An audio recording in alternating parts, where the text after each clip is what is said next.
Praise the lord friends, I hope you all fine. God bless you. प्रभु आप सभी को बहुत बहुत आशीष दें। और आज के सैबत स्कूल में मैं आपका स्वागत करती हूँ। आज का सैबत स्कूल जो कि 23 जून का है और इसका टाइटल है संकट के समय में आशा। संकट के समय में आशा, और वो आशा हमें मिलती है प्रभु यीशु मसीह से।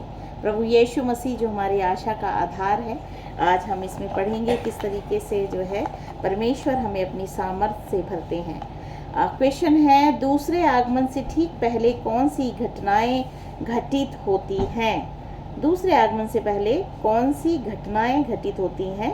और इसके रेफरेंसेस लिए गए हैं रिविलेशन चैप्टर 22, दानियल अध्याय 12 और जर्मिया अध्याय 30 की 5, 6, 7। तो ये मैं 3 किताबों से पढ़ना चाहूँगी। सबसे पहले हम निकालते हैं रिविलेशन अध्याय 22 और उसकी 11वीं वर्ष बताती है। इसमें लिखा है, जो अन्याय करता है वह अन्याय ही करता रहे, और जो मलिन है वह मलिन ही बना रहे, और जो धर्मी है वह धर्मी बना रहे, और जो पवित्र है वह पवित्र बना रहे। देख, मैं शीघ्र आने वाला हूँ, और हर एक के काम के अनुसार बदला देने के लिए प्रतिफल मेरे पास है। प्रभु यीशु मसीह ने कहा है कि शीघ्र मैं आने वाला हूँ और हर किसी के उसके कामों के अनुसार जो प्रतिफल है वो मेरे पास है। दानियल अध्याय 12, इसको मैं पढ़ना चाहती हूँ। दानियल अध्याय 12 और इसमें 12वां अध्याय जो बताता है वो है अंत के समय का समय है। इसमें 12वां अध्याय पहली और दूसरी वर्ष बताती है, उसी समय मिकाइल नामक बड़ा प्रधान जो तेरे जाति भाइयों का पक्ष करने को खड़ा रहता है वह उठेगा। तब ऐसे संकट का समय होगा जैसा किसी जाति के उत्पन्न होने के समय से लेकर अब तक कभी नहीं हुआ न होगा। परंतु उस समय तेरे लोगों में से जितनों के नाम परमेश्वर की पुस्तक में लिखे हुए थे वे बच निकलेंगे। जो भूमि के नीचे सोए रहेंगे उनमें से बहुत से लोग जाग उठेंगे, कितने तो सदा के जीवन के लिए और कितने अपनी नाम धराई और सदा तक अत्यंत घिनौने ठहरने के लिए। और यिर्मयाह अध्याय 30 उसकी 5, 6, 7 में इस तरह से लिखा है। यिर्मयाह अध्याय 30 उसकी 5, 6, 7। यहोवा यूँ कहता है, थरथरा देने वाला शब्द सुनाई दे रहा है, शांति नहीं है, भय ही का है। पूछो तो भला और देखो, क्या पुरुष को भी कहीं जनने की पीड़ा उठती है? फिर क्या कारण है कि सब पुरुष जच्चा के समान अपनी कमर अपने हाथों में दबाए हुए दिखाई पड़ते हैं? क्यों सबके मुख पीले पड़ गए हैं? हाय हाय, वह दिन क्या ही भारी होगा, उसके समान और कोई दिन नहीं।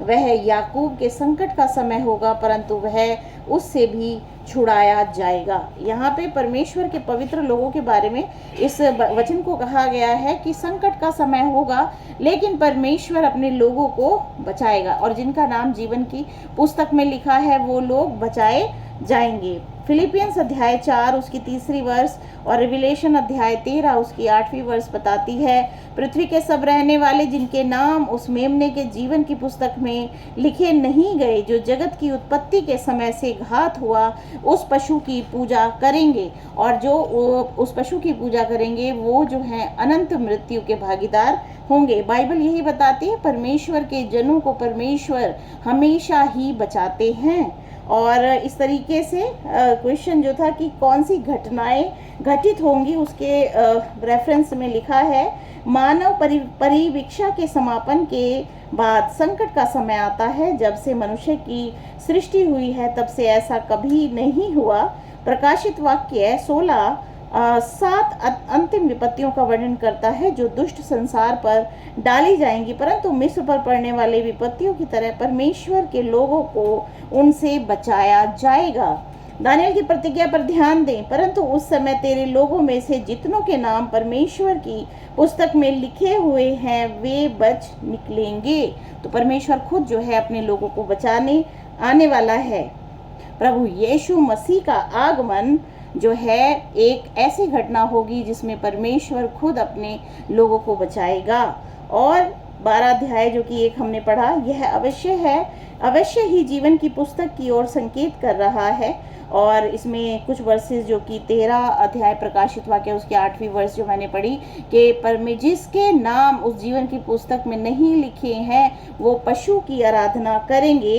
प्रकाशित वाक्य अध्याय 20 उसकी 12 और 15वीं वर्ष में पढ़ना चाहूँगी। प्रकाशित वाक्य अध्याय 20 उसकी 12 और 15, उसमें इन वर्सेस में लिखा है,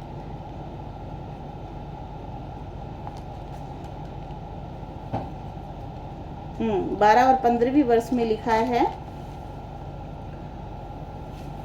फिर मैंने छोटे बड़े सब मरे हुए को सिंहासन के सामने खड़े हुए देखा और पुस्तकें खोली गई और फिर एक और पुस्तक खोली गई, अर्थात जीवन की पुस्तक, और जैसा उन पुस्तकों में लिखा हुआ था वैसा ही उनके कामों के अनुसार मरे हुओं का न्याय किया गया। और जिस किसी का नाम जीवन की पुस्तक में लिखा हुआ ना मिला वह आग की झील में डाला गया। तो ये परमेश्वर का न्याय है। प्रकाशित वाक्य अध्याय 22 उसकी 19वीं वर्ष बताती है, यदि कोई इस भविष्यवाणी की पुस्तक की बातों में से कुछ निकाल डाले तो परमेश्वर उस जीवन के वृक्ष और पवित्र नगर में से जिसका वर्णन इस पुस्तक में है उसका भाग निकाल देगा।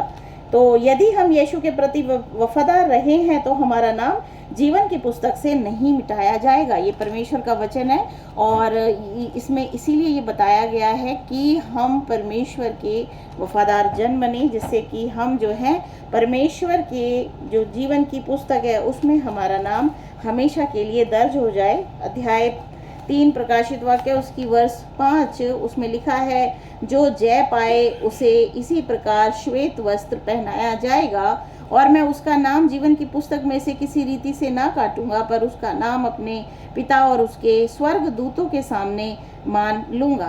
तो जो जय पाए, जो वफादार परमेश्वर का निकलेगा, परमेश्वर उसको जो है अनंत जीवन प्रदान करेंगे और पिता और स्वर्गदूतों के सामने प्रभु यीशु मसीह जो है उनको ग्रहण कर लेंगे उनका।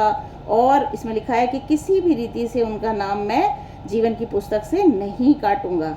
तो हमें जय पाना है, अपने इस जीवन में हमें जय पाना है, परमेश्वर के आज्ञाकारी वफादार लोग ठहरना है, अपने आप को बनाना है, जिससे कि हम बचाए जा सकें।